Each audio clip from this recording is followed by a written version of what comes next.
أعوذ بالله من الشيطان الرجيم بسم الله الرحمن الرحيم رب اشرح لي صدري ويسر لي أمري واحلل عقدة من لساني يفقهوا قولي صدق الله العلي العظيم.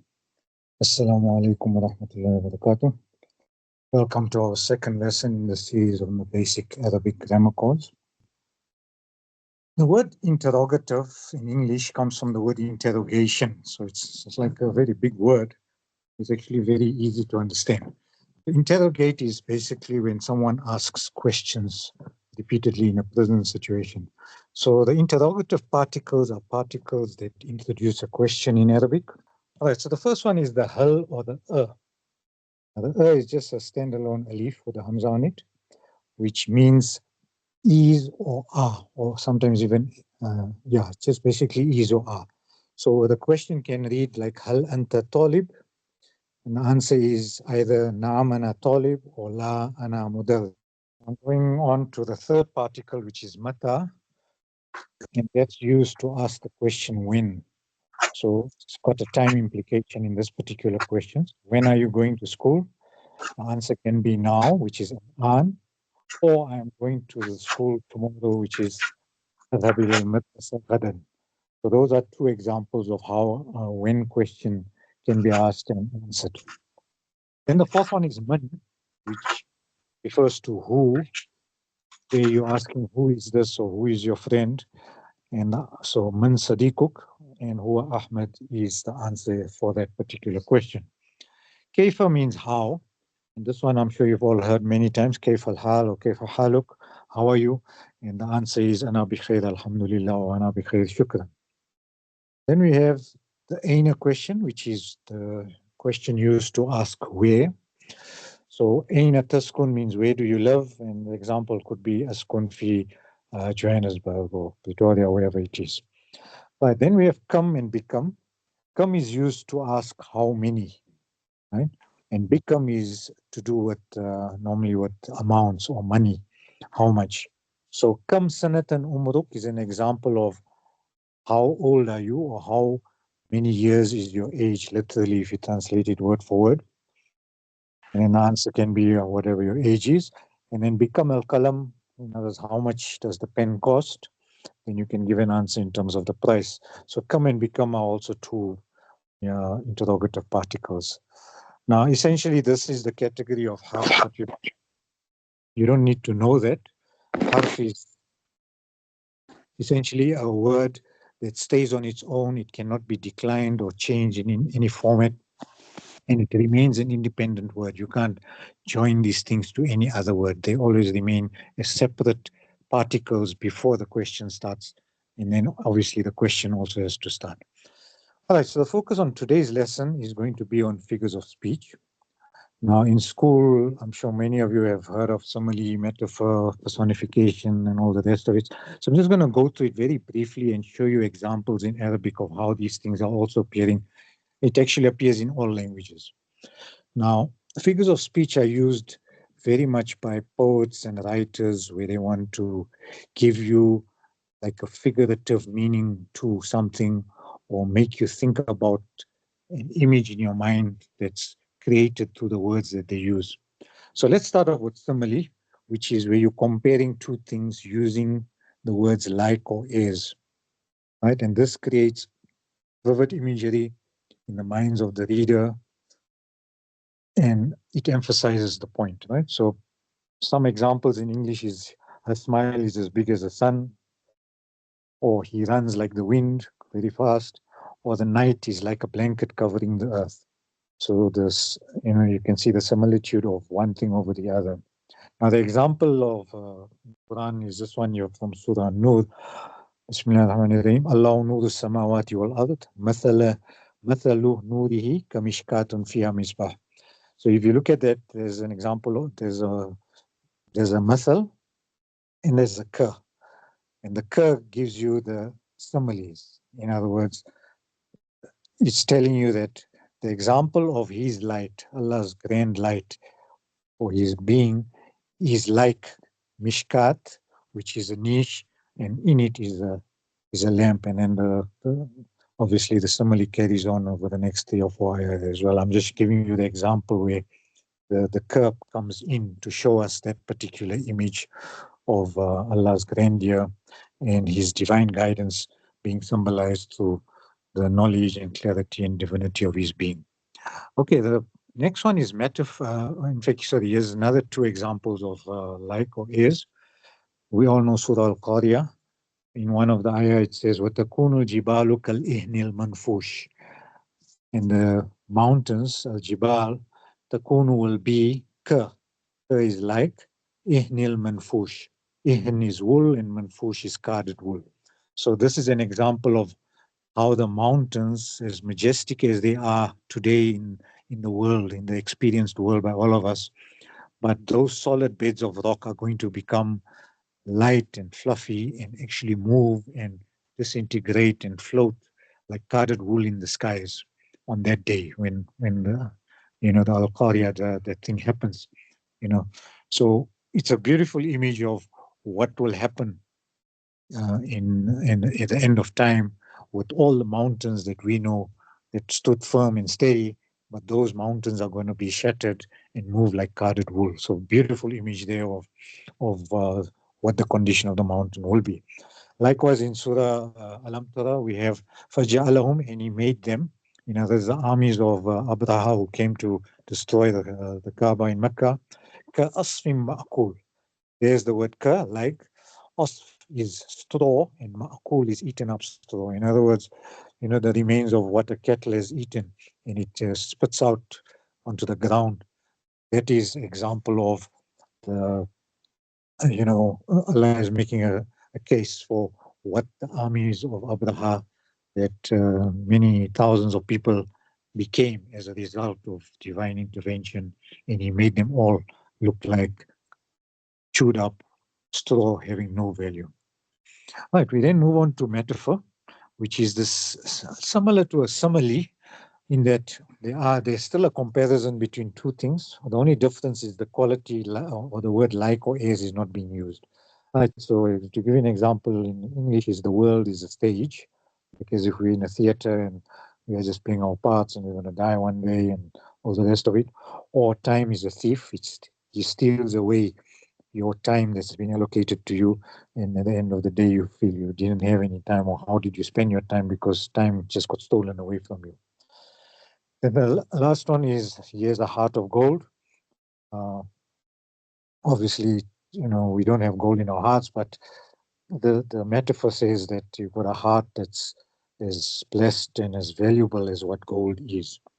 Now, if you look at the surah, Inna Atina Kal Kauthar, here's an example of a metaphor, because there's no an as or like that appears in this particular context. That ka that you see there, Atina ka, is actually we have blessed, or we have given you. Right? So that ka is you. It's not the as or like of the simile, the example that I showed you before. So the kauthar is like, you see, to understand where this metaphor comes out is that if you study Surah Inna Atena Kal Kauthar, this happened at a time in the Prophet's life, where he was at the years just before the Hijrah, where one of his sons, of his three sons, Abdullah, died in infancy at the young, tender age of 4 years. And it was at a time when the mushrikeen, the kuffar of Makkah, were taunting him, one of them being his own very uncle Abu Lahab. They taunted him to say, your genealogy or your lineage has been cut off. And they used the word putira, which appears as the last word in that particular surah of Inna Atena. Now, what Allah is saying is trying to change a sort of a negative, hard to accept reality of losing a young child baby of the Prophet, by saying that surely we are guaranteeing you that we have given you, not we will be giving you, we have given you already Al-Kawthar. Kawthar is the spring in paradise, the source of all waters.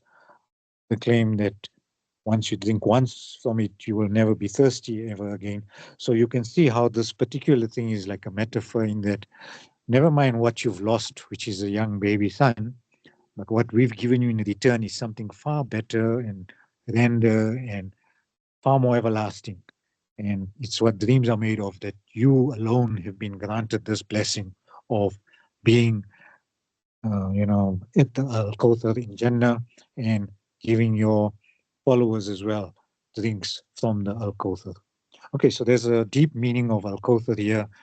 It's metaphorical in intent.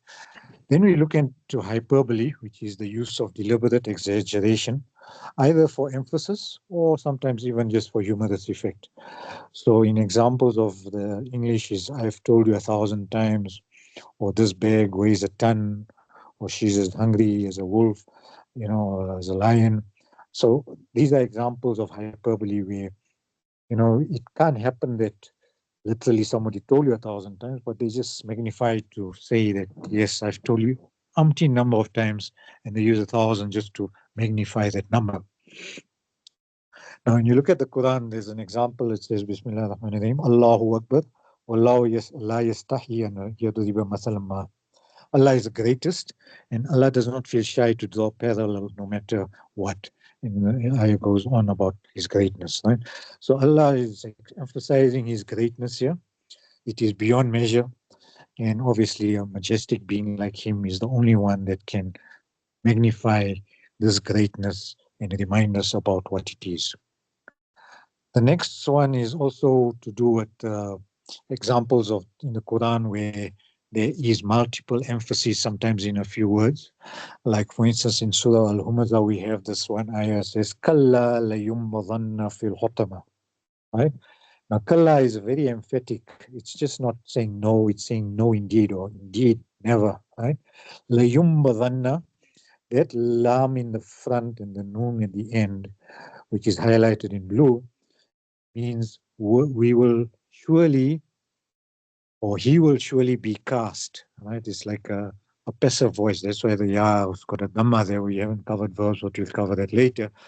But the example here is that the kalla, the lam in front of the verb, yumbadanna, and the noon at the end, these are three things emphasizing the same point that yes, indeed, you, whoever is guilty, guilty of slandering and backbiting, you're going to be cast or thrown into the hotama, which is the crusher on that day. So that's the evil fate waiting people that indulge in backbiting, gossiping, scandal mongering, etc. So there's multiple emphasis you can see coming out in sort of 2 or 3 letters as well as one word around the verb, which shows the extreme emphasis on it.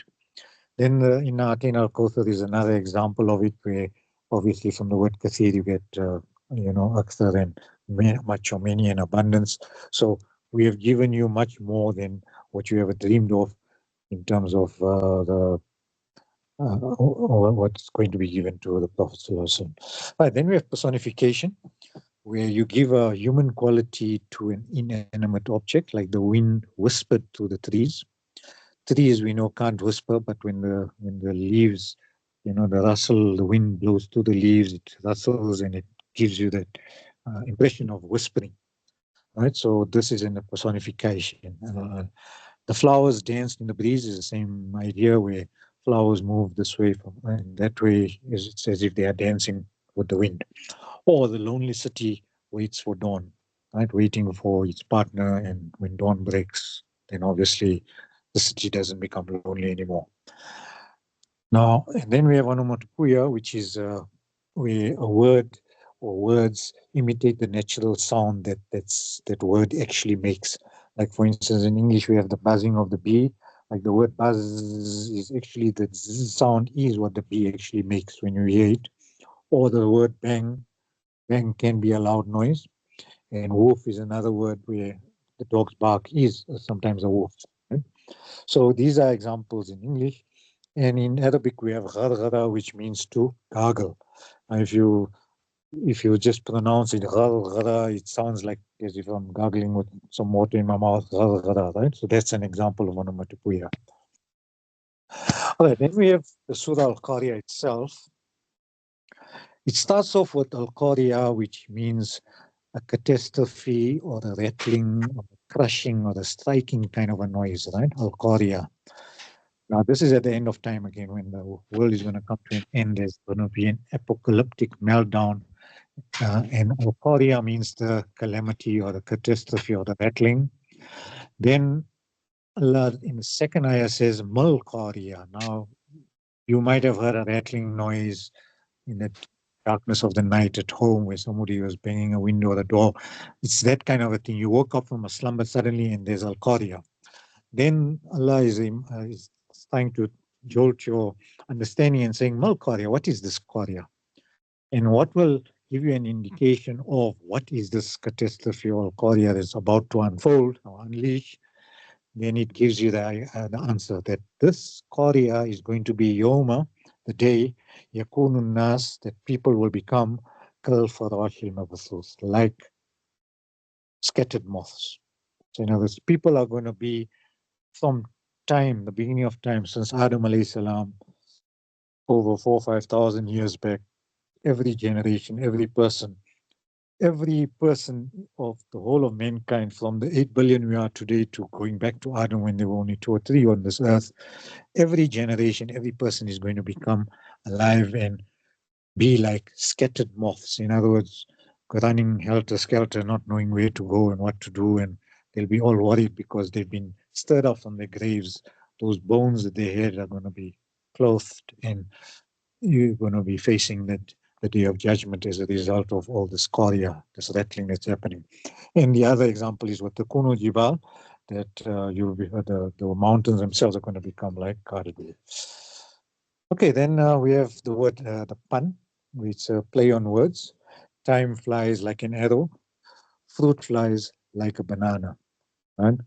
Now, you see the word like, in the one like it's something else, and in another like it's something that you enjoy, right? Fruit flies enjoy a banana, so that like there's a pun on it.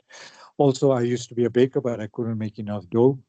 Dough meaning money, and that's how you link up the idea of where a pun is. Third one, can a leopard change its spots?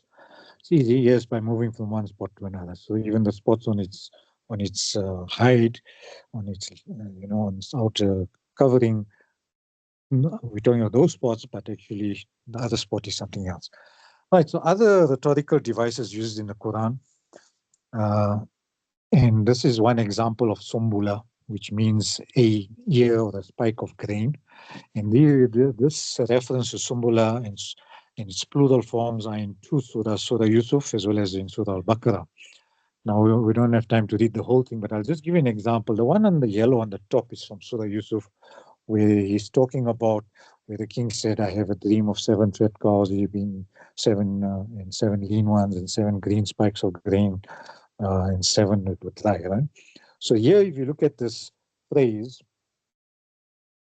right, here, if you look at Sabah Sumbulat, sorry, this particular thing, Sabah Sumbulat, Sabah is the number 7, and Sumbulat is a broken plural, or rather the sound feminine plural form of Sumbula, the singular, right? The atun, atin at the end, giving you that feminine plural with this, but yeah, the atun, atin at the end, right? And likewise, in the next ayah, it also talks of the same thing, sub-i sumbulatin. Now, here it's sub-a and sub-i. We'll talk about case later in the lesson, why the one is fatah and one is kasraya. You can see this fataya and the kasraya. So that will be the lesson about case. But right now we're talking about sumbulata, right? Just to give you an idea.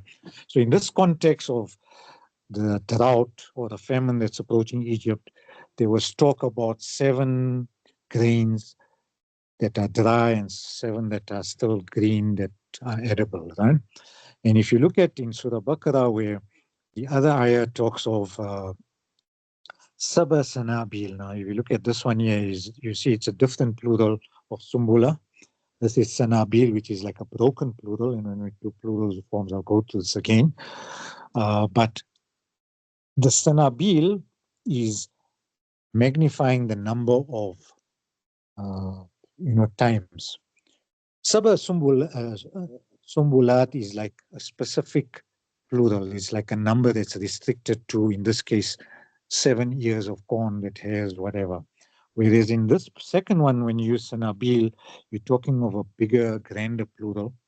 And this is in relation to charities that we give, that when you those who spend their wealth in the way of Allah is like a seed of grain that grows not only 7 times, but in every one of that 7, there's miyati habba, 100 other ears of corn in it.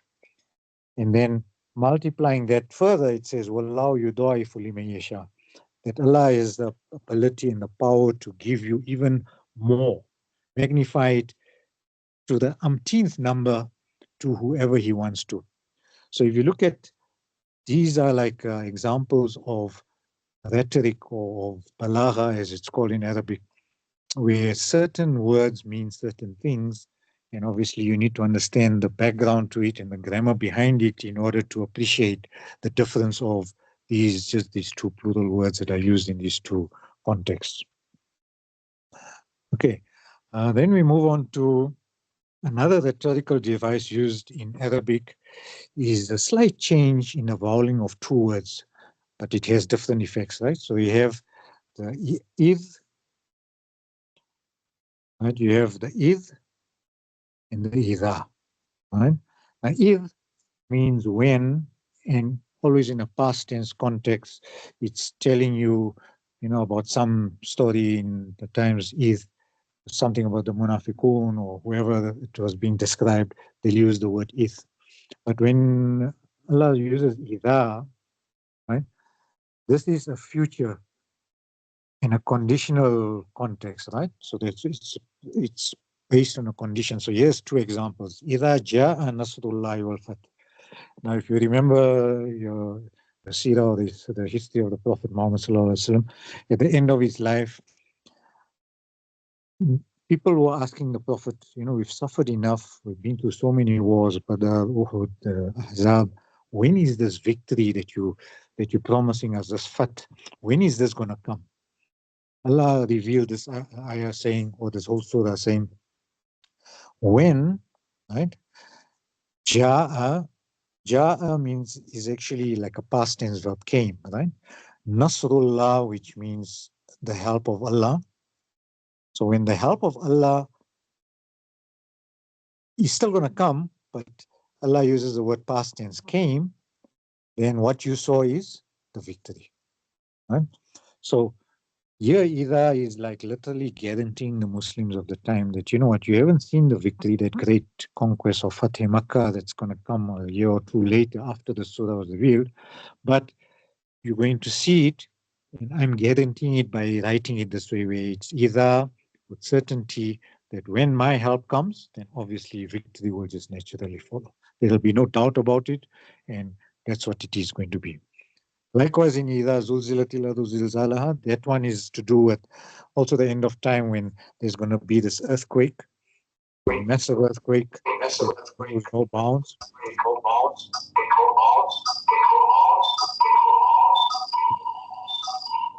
Sorry, just unmute somebody. Okay. All right. So Ida Zulzilatil Ardu Zilzalaha. Now, Zalzala is the verb to shake or to kind of move, like as in an earthquake. And Zulzila is the passive form that is rocked, and the earth is rocked with severe, or the zilzal, the noun form is used here, with with a terrible quake. And so again, Allah is saying that although you are living in this world and you are alive and you haven't had experience of this particular zilzal or this earthquake that's coming,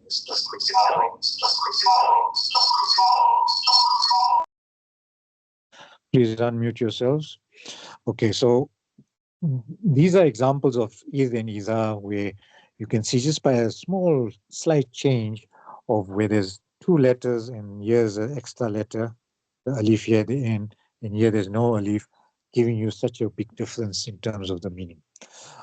Right, so those are essentially the figures of speech. I don't know if there's any more. Let me just see. Right, so those are just some figures of speech. They are all rhetorical devices and used when Allah speaks in His grand terms that He does in the Quran, throughout the Quran, as well as poets of you know, all the different periods in literature when they write and people write, people who are very fluent in any language, they use all these rhetorical devices to improve and embellish what they want to say and the images they want to convey. And the Quran is replete with all these things.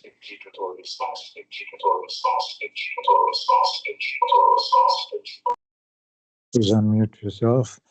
All right, now we're looking at the concept of case. There are two types of sentence structures, nominal sentences. Now, nominal comes from the word noun, you get the word nominal, right? In other words, sentences that start with a noun. And then verbal, from the word verb, you get those that start with a verb or have a verb in them. So these are essentially the two kinds of structures we can get in Arabic sentences. Now, how we identify what is what in terms of the words that appear in a sentence, we have what is called three cases, right? So nominative is the one, okay? And in Arabic it's called marfu. You don't need to, I'm trying to avoid these terms too much, but I think just to understand it, we need to just know what they are. Then we have accusative, mansub, and I'll show you how it's used in genitive, which is majroor, right? Now, where you see these things appearing is if you look at this word kitab, you look at the last vowel there. So kitab is the word book, but the sound at the end, you see that number 69, there's the vowel sign here. That gives you the fact that this word is in the nominative case, okay? And when you put an al in front, this al in front of the verb, of the word, noun, then you have the double vowel becoming a single vowel. Can you see the difference? So with an al in front, you can't put a double vowel at the end. You can't have un. So you cannot say al-kitabun, never. You have, when you put al, then you have to say al-kitabu, or b, or b. Right? So this is the definite versions of the al of the word, right? We're talking of the book, a specific book. Here we're talking of a book, a book, a book, a book, right?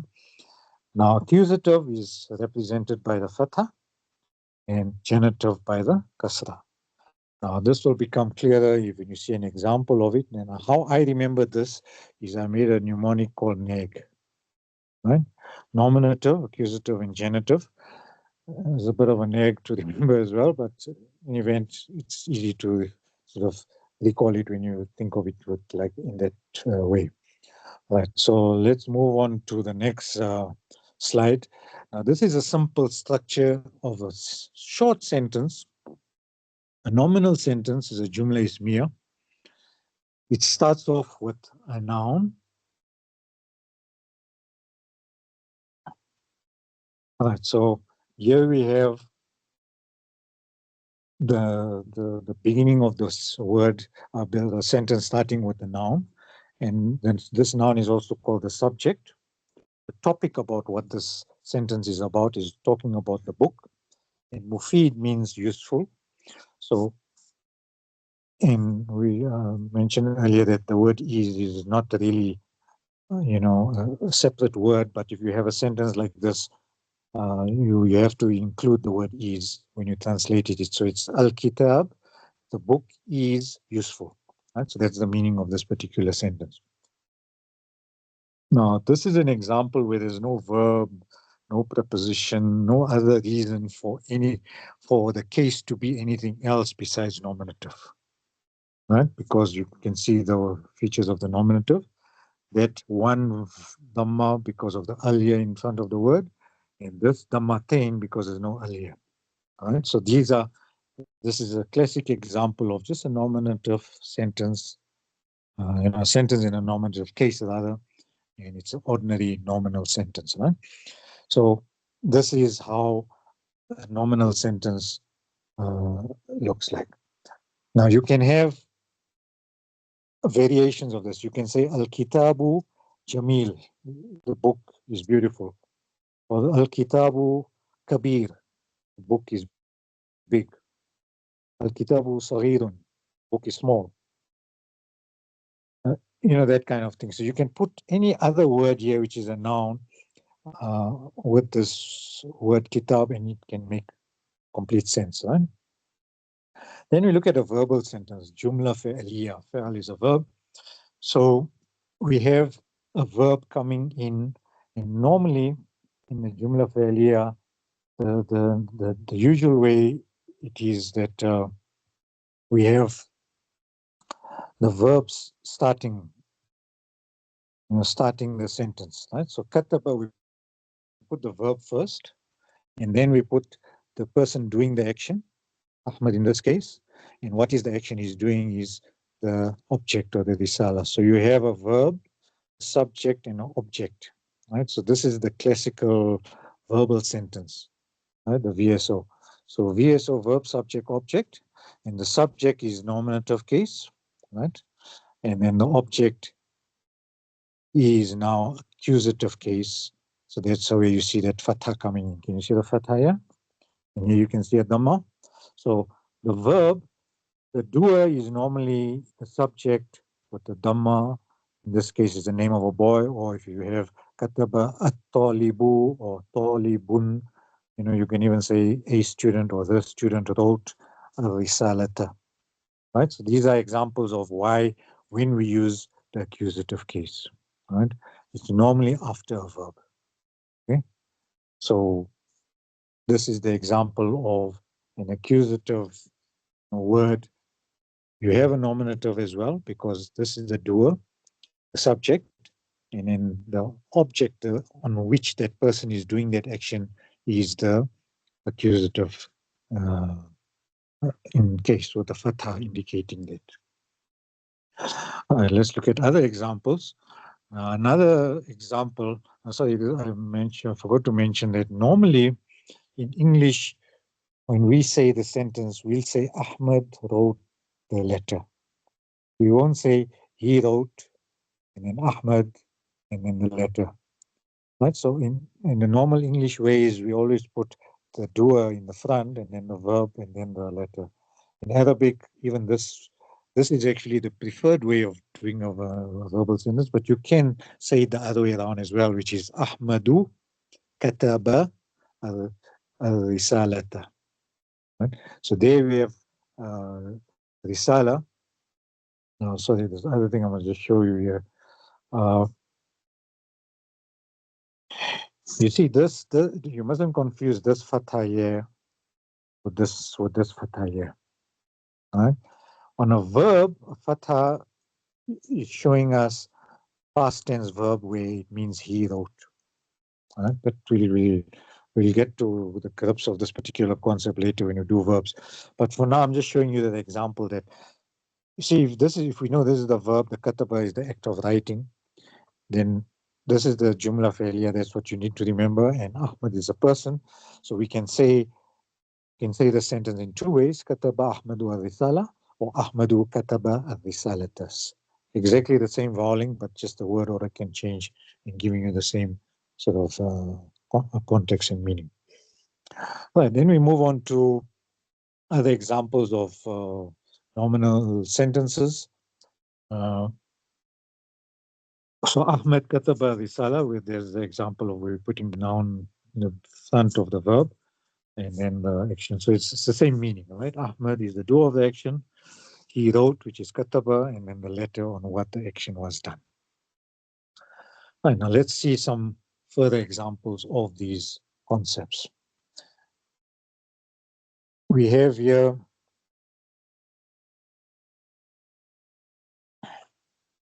al-alam.